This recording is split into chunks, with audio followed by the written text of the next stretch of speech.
sumber yang telah kami baca, ternyata akuntansi memiliki pengertian yang berbeda-beda antara satu orang dengan orang lainnya. Hal ini disebabkan karena pendekatan yang mereka gunakan berbeda.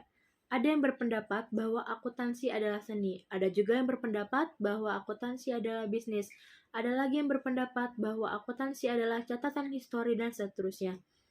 Hasil dari akuntansi nantinya akan menjadi sebuah teori akuntansi yang bisa menyederhanakan sesuatu yang kompleks dan menyeluruh, kemudian memprediksi sesuatu yang akan terjadi dalam jangka waktu dan kondisi tertentu. Semua teori akuntansi terikat oleh kerangka konseptual akuntansi. Kerangka kerja ini disediakan oleh Financial Accounting Standard Board, yaitu sebuah entitas pelaporan keuangan oleh bisnis baik publik maupun swasta. Teori akuntansi selalu berkembang seiring dengan berkembangnya standar regulasi, juga membantu mengembangkan praktik dan prosedur akuntansi baru. Standar akuntansi saat ini umumnya disusun oleh lembaga yang diakui oleh pemerintah, profesi, dan umum. Kalau di Indonesia, yang berwenang menyusun ini adalah Dewan Standar Akuntansi Keuangan yang berada di bawah naungan Ikatan Akuntansi Indonesia. Dewan Standar Akuntansi menyerahkan hasil kerjanya kepada Komite Pengesahan Standar Akuntansi Indonesia dan akhirnya akan ditetapkan dan disahkan dalam Kongres IAI. Sementara itu di USA, sekarang lembaga yang berwenang mengesahkan standar akuntansi atau Standard Setting Body adalah profesi secara langsung. Namun pada mulanya standar akuntansi dilahirkan oleh FIPA, Financial Accounting Standard Board, mengeluarkan Statement of Financial Accounting Standard dan Interpretation bersama dengan Accounting Research Bulletin yang dikeluarkan oleh FIPA. Penyusunan standar akuntansi di Amerika pada tahun 1920, nilai pasar saham naik lebih tinggi dibandingkan dengan nilai real yang mendasarinya sampai seluruh struktur ambruk atau crash pasar modal pada tahun tersebut. Pemerintah Amerika, yaitu Presiden Franklin D. Roosevelt, berusaha untuk menyangkal terjadinya kejadian tersebut. Ia menciptakan satu badan yang dinamakan Securities and Exchange Commission yang bertanggung jawab untuk melindungi kepentingan para investor dengan memastikan ketentuan mengenai pengungkapan yang lengkap dan layak di pasar modal. Pada tahun sebelum 1930, akuntansi di Amerika masih belum beraturan. Prosedur akuntansi yang digunakan pun masih dianggap rahasia. Perbankan serta kreditur menuntut agar Amerika memerlukan standar akuntansi dikarenakan perbankan dan kreditur merupakan pemakat utama laporan keuangan perusahaan. Jika dilihat dari laporan keuangan sebagai alat penilai investasi, maka itu menyesatkan para investor. Umumnya, dunia usaha menggunakan praktek dan prosedur akuntansi yang dianggap rahasia. Antar perusahaan tidak boleh saling mengetahui prosedur yang digunakan oleh satu sama lain. Oleh karena itu, terjadinya ketidakseragaman dalam praktek akuntansi antar perusahaan. Pengembangan standar akuntansi di Amerika memiliki beberapa tahap. Yang pertama, periode pembentukan pada tahun 1930 sampai 1936. Yang kedua, Committee on Accounting Procedures pada tahun 1936 sampai 1946. Yang ketiga, periode setelah perang pada tahun 1946 sampai 1957. Yang keempat, periode berakhirnya Committee on Accounting Procedures pada tahun 1957 sampai 1959. Yang kelima, periode modern pada tahun 1959 sampai 2002. Dan yang terakhir yaitu Financial Accounting Standard Board. Oke, masuk ke pembahasan. Yang pertama ada periode pembentukan, dimulai dari tahun 1930 sampai tahun 1936. American Institute of Certified Public Accountant atau AICPA dan New York Stock Exchange atau NYSE yang menyetujui adanya usaha pertama pengembangan standar akuntansi dalam mengembangkan prinsip-prinsip akuntansi yang harus diikuti oleh perusahaan yang terdaftar di New York Stock Exchange. NYSE prihatin dalam pengembangan standar akuntansi dikarenakan banyaknya perusahaan yang terdaftar di bursa menggunakan berbagai praktek akuntansi yang berbeda.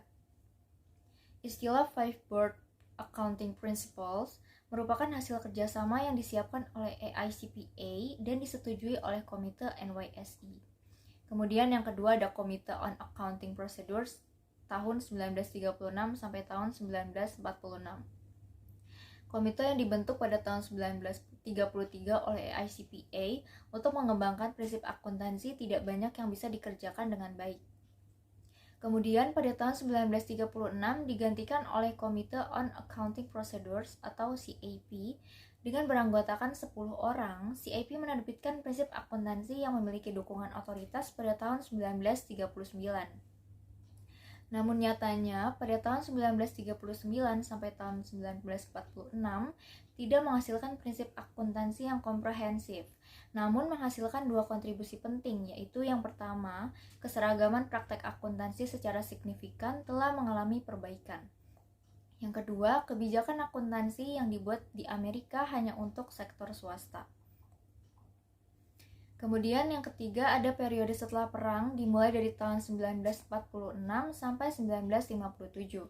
Walau komite sudah berhasil mengurangi pertanyaan yang timbul tentang praktek akuntansi tahun 1930-an, strateginya memunculkan masalah-masalah baru selama tahun 1940-an sampai tahun 1950-an. Ketika berniat mengurangi dugaan yang muncul, CAP gagal dalam membuat rekomendasi positif untuk prinsip akuntansi secara umum. Berbagai alternatif praktek dilakukan untuk memperbaiki karena tidak ada landasan dalam teori akuntansi. Situasi tersebut memicu konflik antara CAP dengan SEC. Yang keempat, periode berakhirnya Komite on Accounting Procedures tahun 1957 sampai tahun 1959. Selama periode 1957 sampai 1959 merupakan periode transisi pengembangan standar akuntansi di Amerika. Kritik terhadap CAP semakin meningkat, khususnya yang mengecam CAP. Banyak orang yang merasa bahwa CAP terlalu lama dalam bekerja dan selalu menolak isu-isu kontroversial. Saat pertemuan tahunan AICPA tahun 1957, dibentuk Special Committee on Research Program. Laporan tersebut menjadi cikal bakal didirikannya Accounting Principles Board atau APB dan Accounting Research Division. Yang kelima, periode modern dimulai dari tahun 1959 hingga saat ini. Setelah dibentuknya APB dan Accounting Research Division, pada tahun 1959, pengembangan standar akuntansi mulai dilakukan. Pada April 1971, AICPA membentuk dua kelompok studi, yaitu kelompok studi yang menerapkan prinsip-prinsip akuntansi diketuai oleh Francis M. Wade dan kelompok studi dengan tujuan laporan keuangan yang diketuai oleh Robert M. Trueblood. Pada Oktober 1973, kelompok Trueblood tidak melengkapi laporannya, hanya mengidentifikasi beberapa tujuan tanpa membuat susulan implementasi. Lalu FASB mempertimbangkan laporan ini dalam proyek kerangka konseptual. Kemudian yang keenam ada Financial Accounting Standards Board. Financial Accounting Standards Board merupakan suatu organisasi independen yang beranggotakan 7 orang yang berasal dari bidang akuntansi profesional, usahawan, wakil pemerintah, dan wakil bidang akademis. Fungsi utama dari FASB adalah untuk mempelajari masalah-masalah akuntansi dan menerapkan standar akuntansi. FASB berdiri pada tanggal 1 Juli 1973.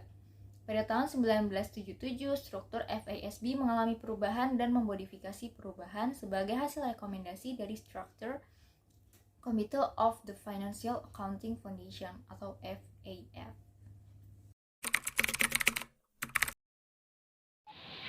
Ikatan Akuntan Indonesia.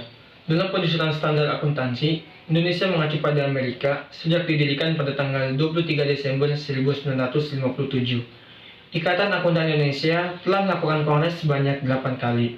Ikatan Akuntan Indonesia selama ini telah menjalin kerjasama dengan beberapa organisasi di dunia, seperti menjadi anggota ASEAN, Federation of Accountants, Confederation Asian Pacific of Accountants, dan International Accounting Standard Committee. Setelah Ikatan Akuntan Indonesia berdiri, Ikatan Akuntan Indonesia telah menghasilkan 3 standar akuntansi keuangan. Yang pertama, pada tahun 1973, untuk pertama kalinya Ikatan Akuntan Indonesia menerbitkan buku prinsip akuntansi Indonesia, yang sebagian besar merupakan terjemahan dari buku Paul Grady.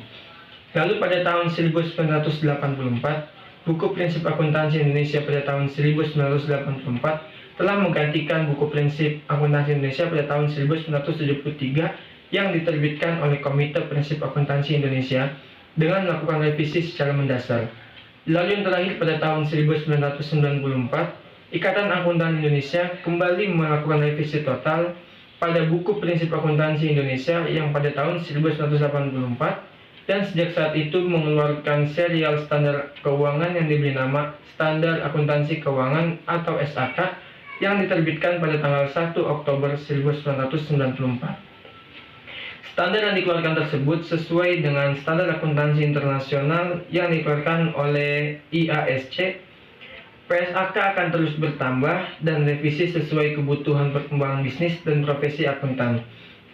Dalam anggaran dasar Ikatan Akuntan Indonesia memiliki 11 ketentuan umum, yaitu Kongres, Rapat Umum, Pengurus Pusat, Dewan Penasehat, Majelis Kehormatan, Kompartemen, Cabang, Pengurus Kompartemen, Badan Peradilan Profesi, dan Badan Khusus. Ikatan Akuntan Indonesia memiliki misi, yaitu menyediakan wadah untuk meningkatkan secara keberlanjutan kompetensi, integritas, dan komitmen anggota dalam pengembangan pengetahuan dan praktik bisnis, keuangan, atestasi, non-atestasi, dan akuntan bagi masyarakat.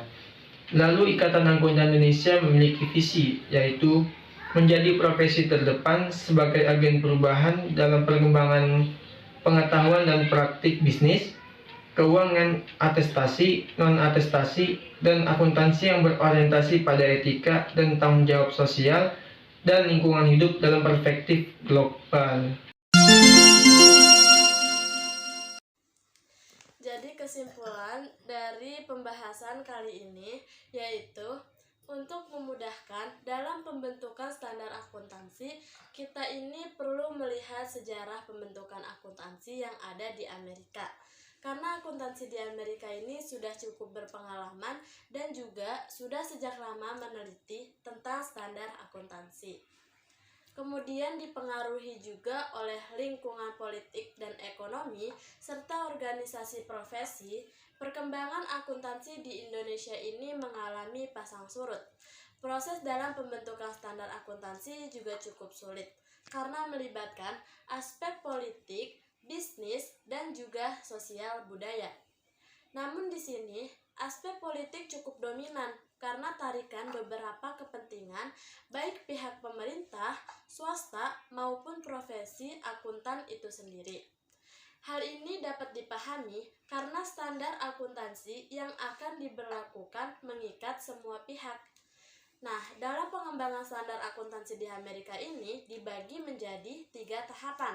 Seperti yang sudah dijelaskan tadi, yaitu ada tahap awal pembentukan di tahun 1930 sampai dengan 1936. Yang kedua ada periode setelah Perang Dunia di tahun 1946 sampai dengan 1959. Dan yang ketiga ada periode modern di tahun 1959 sampai dengan sekarang. Lalu ada juga IAI atau Ikatan Akuntan Indonesia yang didirikan di Jakarta pada tanggal 23 Desember tahun 1957. Pengembangan SAK di Indonesia ini sudah dimulai sejak tahun 1973 dengan dibentuknya Panitia Penghimpun Bahan-bahan dan Struktur daripada GAAP dan juga GAAS. Selanjutnya, Di tahun 1974 dibentuk Komite Prinsip Akuntansi Indonesia yang bertugas menyusun dan mengembangkan standar akuntansi keuangan. Kemudian Komite PAI tersebut di tahun 1994 diubah menjadi Komite Standar Akuntansi Keuangan. Pada Kongres ke-8 tanggal 23 sampai dengan 24 September tahun 1998 di Jakarta, Komite SAK ini diubah kembali namanya menjadi Dewan Standar Akuntansi Keuangan atau DASK untuk masa bakti tahun 1998 sampai dengan 2002 dan diberi otonomi khusus untuk menyusun dan mengesahkan PSAK dan juga ISAK.